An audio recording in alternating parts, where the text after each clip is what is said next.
Welcome back to the Comics Multiverse, part of Comic Watch. And as people who follow Comic Watch, every Saturday we have a crowdfunding corner where we spotlight some of the projects that are out there on platforms like Kickstarter and Zoop. And as much as I can, I'd like to talk to the creators and find out more about their project in depth. And luckily enough, we have Ethan Sachs and his daughter who currently have a project on Zoop, Haunted Girl. So let us bring them in, find out about them and the project. Hey guys, how's it going? It's going well. Thanks for having us. Well, as also people who, if people follow Comic Watch, we ran a interview with Ethan uh, yesterday about his other one of his other projects. So it's Ethan Week here on Comic Watch. It's like sweep, but probably not ratings. Yeah.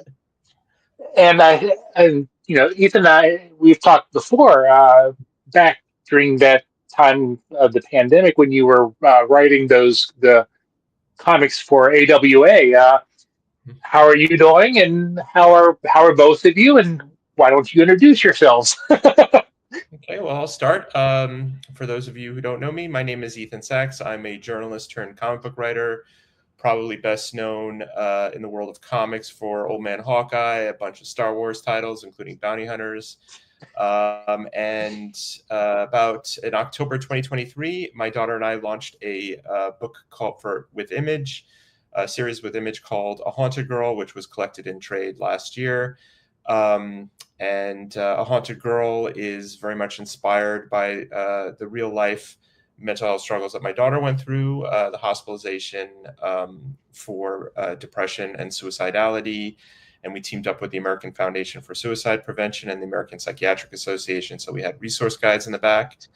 And just now on Zoop, we launched a special exclusive extended edition, which is a hardcover. It's packed with all new stuff. And part of the proceeds are going back to the American Foundation for Suicide Prevention as not just a thank you, but just, finally we could do something to give back for all the help that they gave us in the making of the book. My name is Naomi Sachs, and I'm currently a university student at McGill, studying linguistics and environment, and I co-authored A Haunted Girl with my dad. Okay, so I guess let's dive right into it. What is Haunted Girl about? Do you want to give the Sure. plot synopsis? A Haunted Girl follows our 16-year-old protagonist, Cleo. She is just hospitalized for her mental health, for suicidality and depression.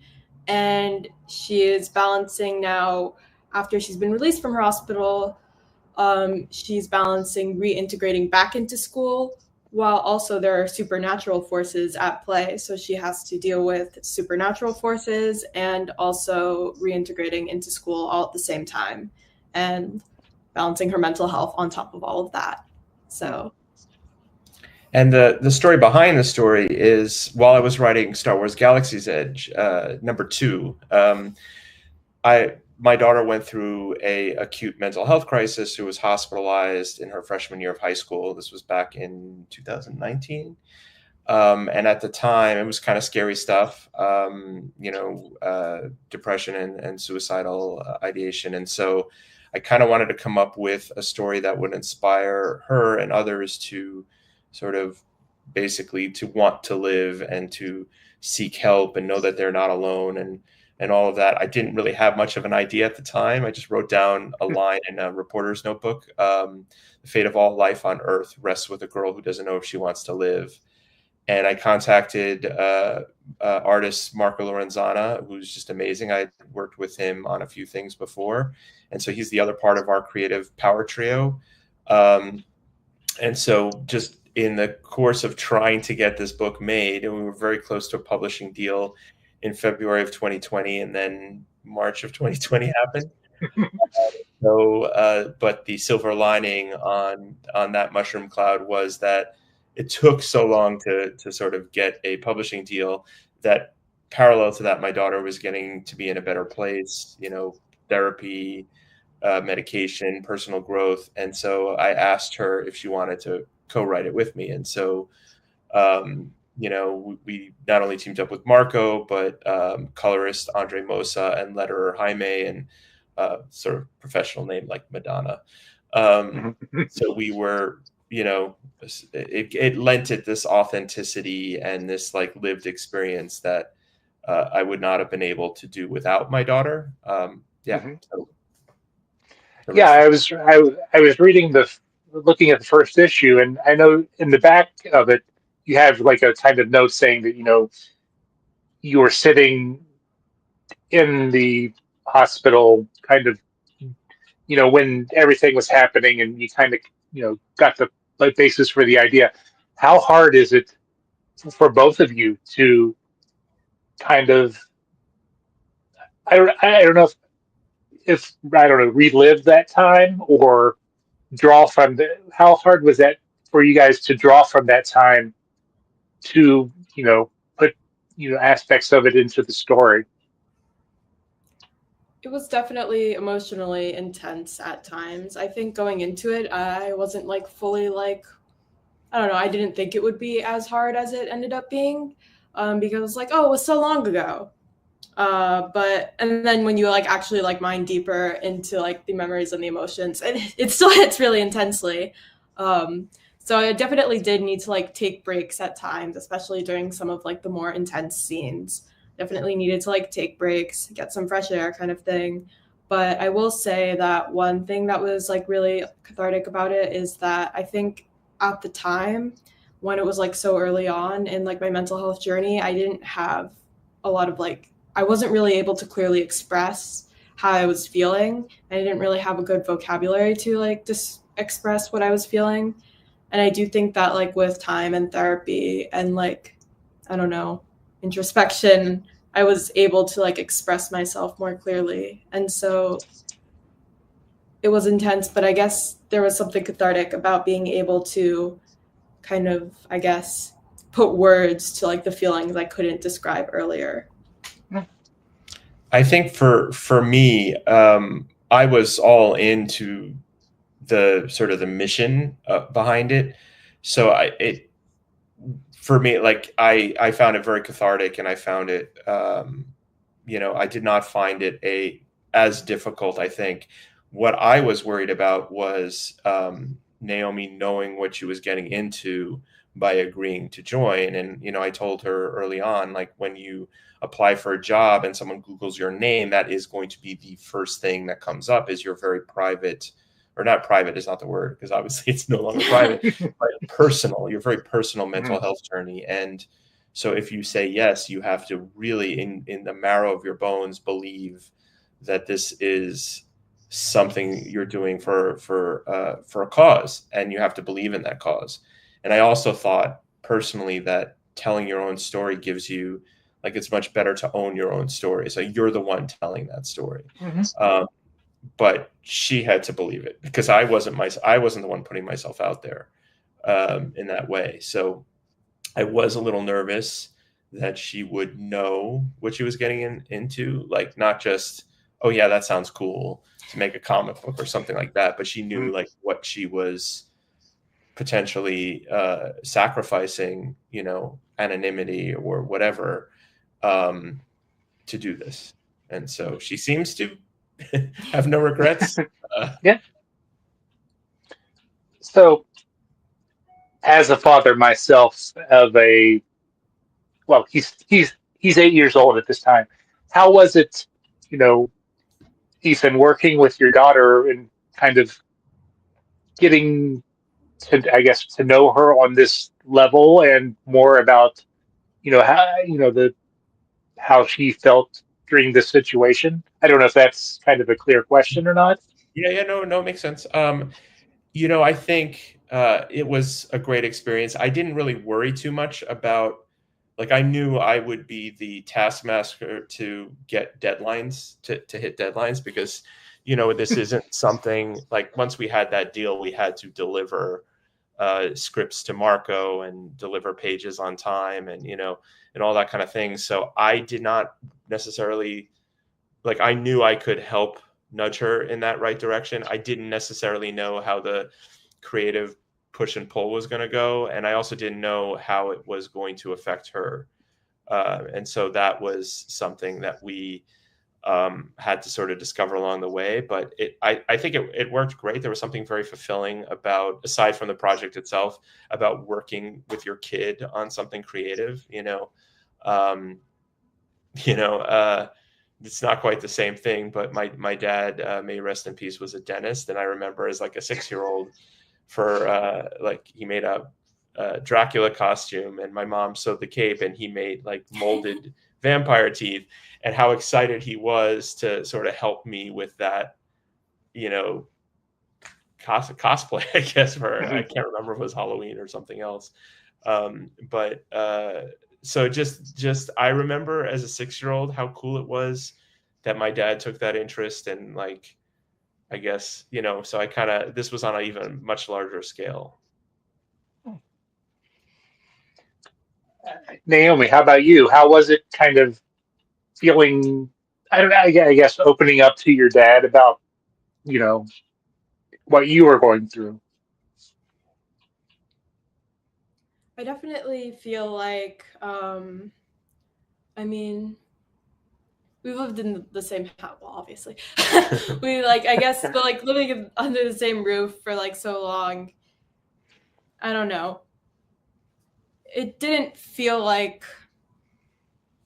necessarily feel to me like there was, like, I guess, like, that much new almost that I was sharing through the process of writing this comic, but I don't know, maybe was there stuff that, like, the comic helped you to understand, I guess? Because I do know that, like, again, like, a lot of the stuff that, like, we experienced. Yeah, I think understanding your viewpoint maybe a little bit more, because in the time, as you've said previously, like, I think it was hard for you to express things, and it was maybe hard for us to know.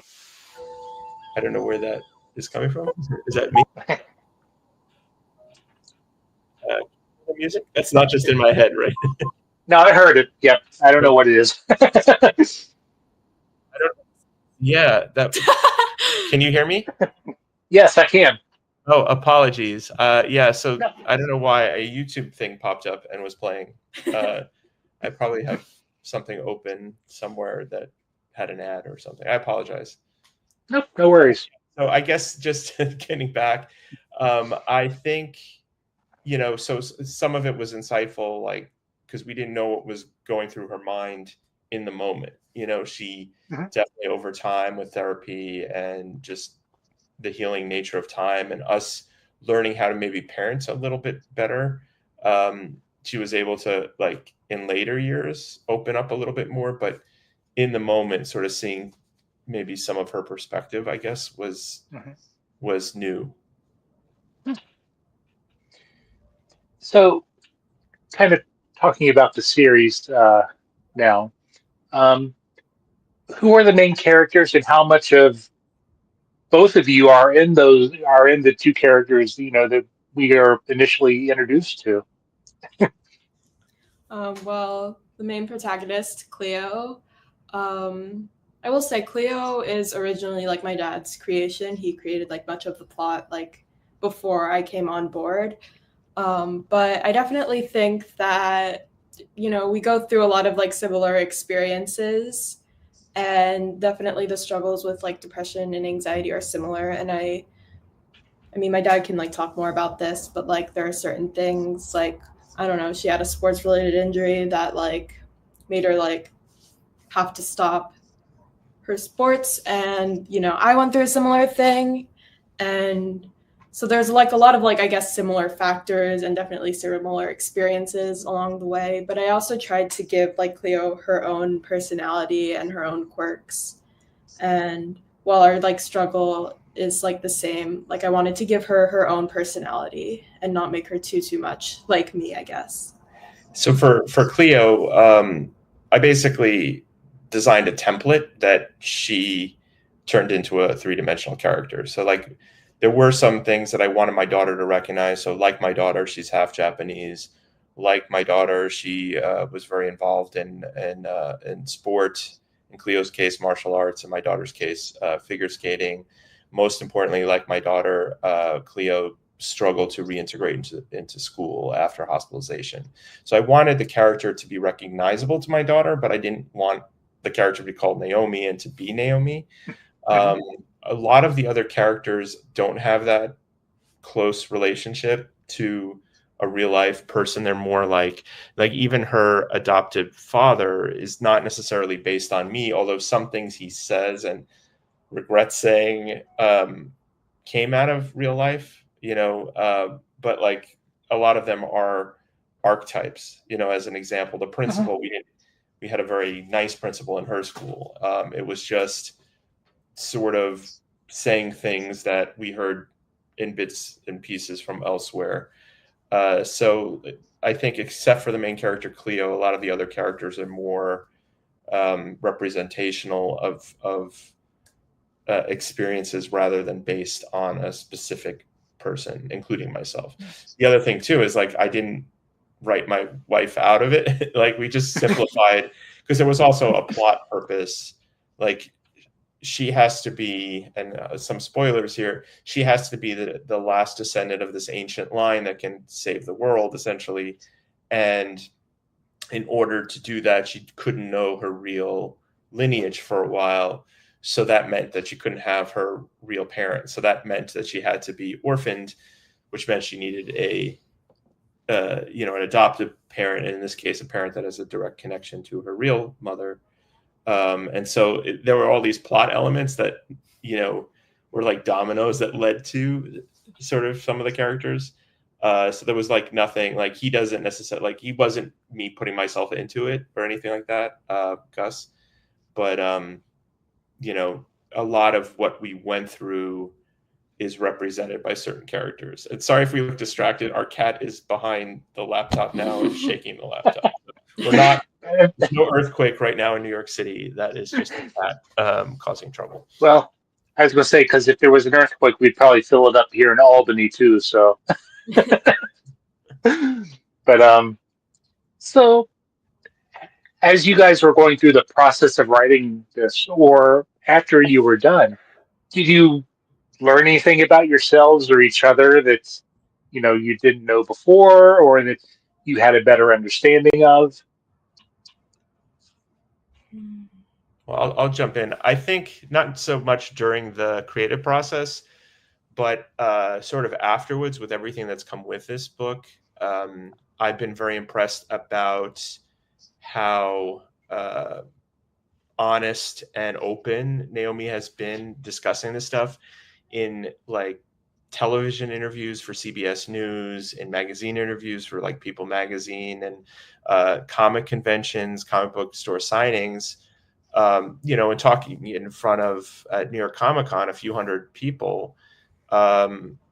She's been very open and really embraced this mantle of trying to help other people who are not as far along on their own mental health journey. Mm-hmm. And so I did not know that she would be able to do that. Just that's asking a lot of anybody. So I think that has kind of been a very pleasant surprise.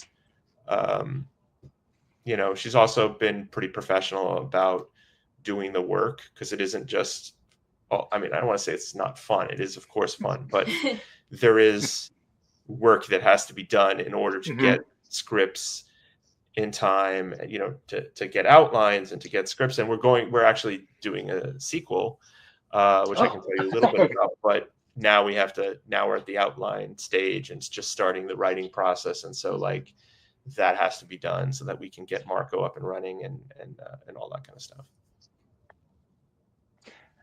That is going to be my next question to Naomi. Was doing this project kind of wanting you to, further explore, writing comics or, the medium? I've definitely always loved comics since I was a kid, and they've just always been in the house. And so, but this was my first time, I guess, looking at it from the script and I was definitely not sure in the beginning if it was something that I would take to. But I will say it felt like I was able to get it pretty quickly. I definitely needed a lot of help and hand holding at first, but I think that I got the hang of it pretty quickly and I had a lot of fun, and I would definitely be interested in you know doing comics more in the future for sure. There aren't any no concrete plans at the moment, but Well, except for a sequel and perhaps something else, but we will. Okay, if it's a perhaps, I don't think it counts as a cut. Yeah. We'll see if that one goes through, but yeah. So what if I think we may have already covered this. What did you guys learn about yourselves during this process? Kind of reflecting on what happened. I think when you're going through it, especially as a parent, you just don't necessarily know much of anything, and you're learning on the fly. You don't know. Just as an example, when your kid is sent to the hospital and this acute crisis, and there's this worry about suicide, you are learning things in real time and desperate to find out all this information. And so I think I've learned how resilient my daughter is. I've learned to be a better parent, just small examples before we knew better, when my daughter was clearly going through something and we didn't know what, you say things like, oh, it's going to be okay, or it's not a big deal, or things like that. And then they don't feel like you're hearing them at all, or that you understand them. And so instead of being reassuring, which is what you're trying to be, you're just being completely isolating, you're not. And so we learned so much from therapy, from just the experience. And unfortunately, there isn't a better shortcut to get up and running with that information. Today, a friend reached out, and someone they knew is their daughter was just hospitalized, actually in one of the same hospitals that Naomi was hospitalized in. And so, I gave them literally, I've come up with a Google Doc of local resources and things like that. And I sent that because I don't want someone to fumble around like my wife and I did, because you don't know anything and you have to learn the hard way, or you have to learn in real time. And I think one of the things that's behind this project is hopefully this, we want to destigmatize these conversations, and we want to get resources out there, even basic resources like crisis hotlines and some AFSP programs or American Psychiatric Association programs, where you can, they're free, they're online, you can get started there, because everyone's mental health journey has to start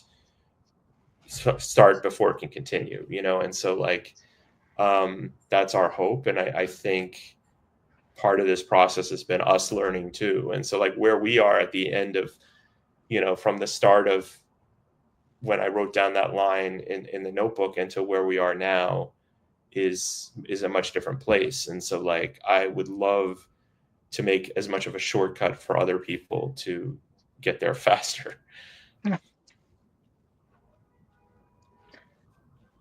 So, what was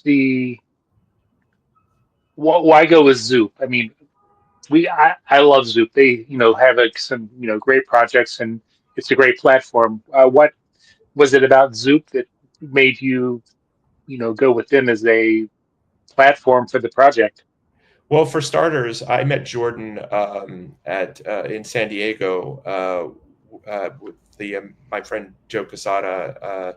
He's launched a new company called Amazing Comics, and Jordan was at this event, and I got to meet him, and he talked me through, because I have no experience with crowdfunding at all, and this is an important campaign for us because we're not only raising money to help defray art costs for the sequel, and I can tell you a little bit about the sequel in a bit, but the sequel is obviously very important to us, but it also gave us a chance to raise some money for the American Foundation for Suicide Prevention. So this isn't just like, oh, I don't care what happens to this campaign or whatever. It's just like a campaign.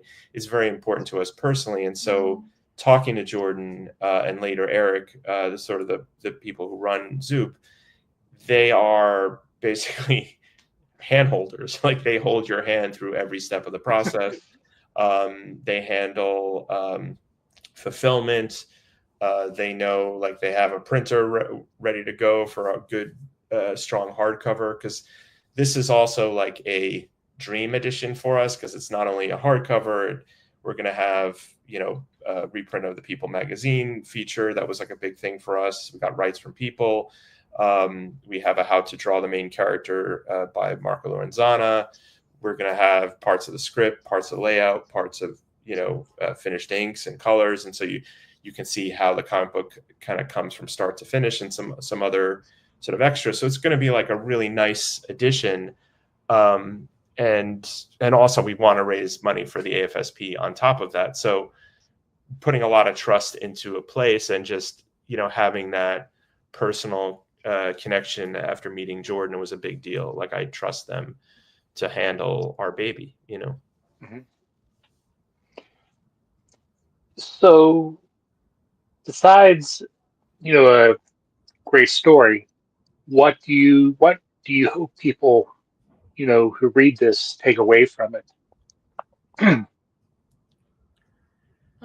I definitely think that, I hope that a lot of people who've like been through similar struggles can feel like seen and maybe comforted, and seeing like a story that they can relate to.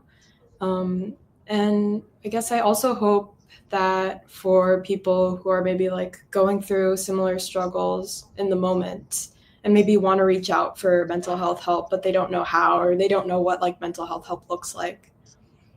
Obviously, there's a lot about the story that is not reality. Hopefully, you will not be battling like demons from the underworld while you are reintegrating from hospitalization. But, we try to incorporate as much of like, of like treatment and like various like avenues of treatment. We tried to include things. Well, we referenced hospitalization, and we're showing like, I guess, the reintegration process, like from like coming out of like hospitalization and trying to go back into school, and like things like, therapy, and like, we referenced DBT, dialectical behavioral therapy. And I guess the hope is to like, I guess, just like give an idea of like what mental health help can look like. And obviously this is just like one possible way that it can look like for this like one character, for Cleo. But I just hope that it can make it feel a bit more tangible and a bit less abstract and a bit less scary. And like things like the therapist character, Marcy, it was really important to me to make her like kind of like warm and like funny, and like, maybe break certain like stereotypes about like therapists and like what therapy has to look like. Not because there's anything like wrong with like a more traditional like therapy setting, but I know that that's also intimidating for a lot of people. So I guess to like try and like, I guess, make it feel a bit more real and tangible and hopefully accessible to people. And, with the sequel that we're working on, we're expanding it a little bit so that it's set 8 years after the first one. And Cleo is actually a psychology resident in the same, like working now in the same hospital where she was once hospitalized. And there's this new cast of characters.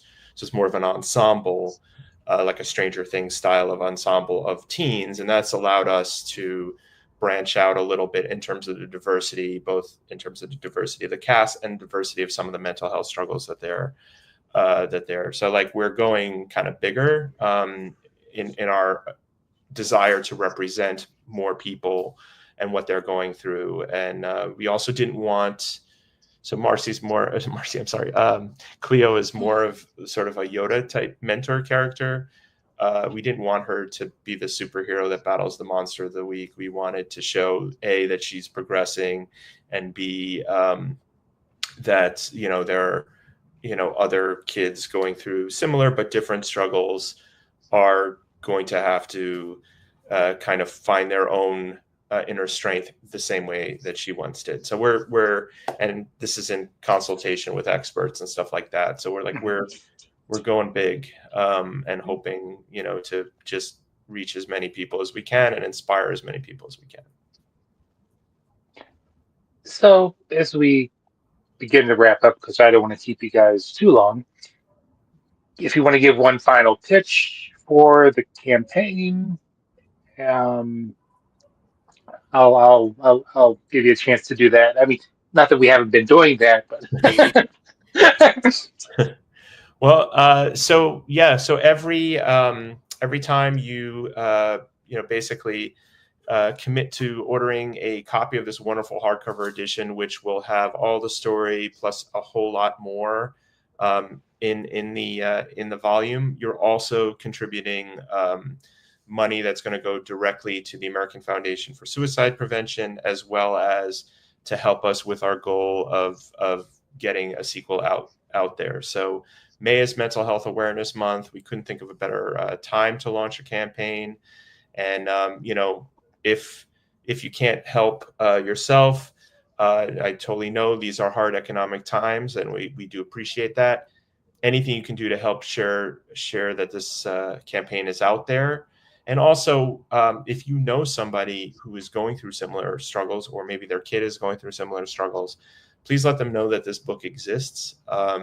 It is in many libraries. You can ask your own library as well to see if they can get a copy from another library in the district or in the county or in the city. So we just, aside from your support, which we would love, just please let people know that this book is out there if they need it.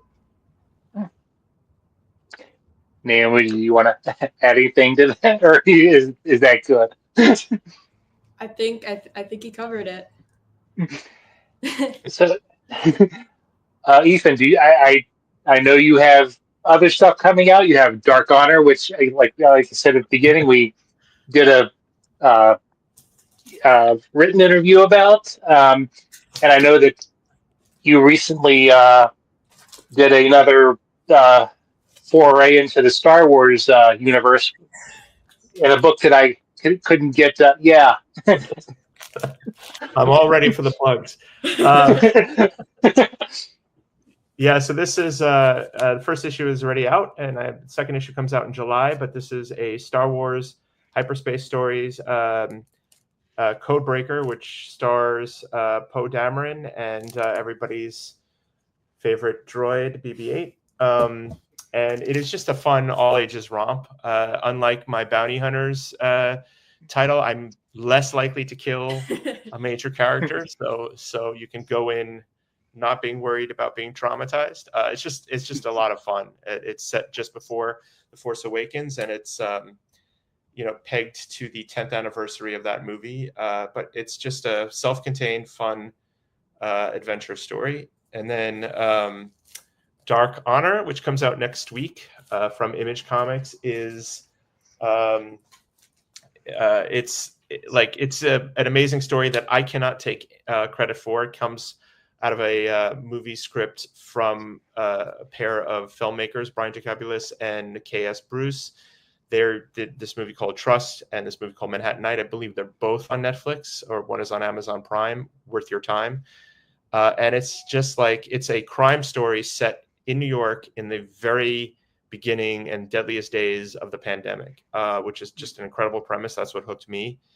And if you want to know the real draw, though, of this is it has 4 amazing artists.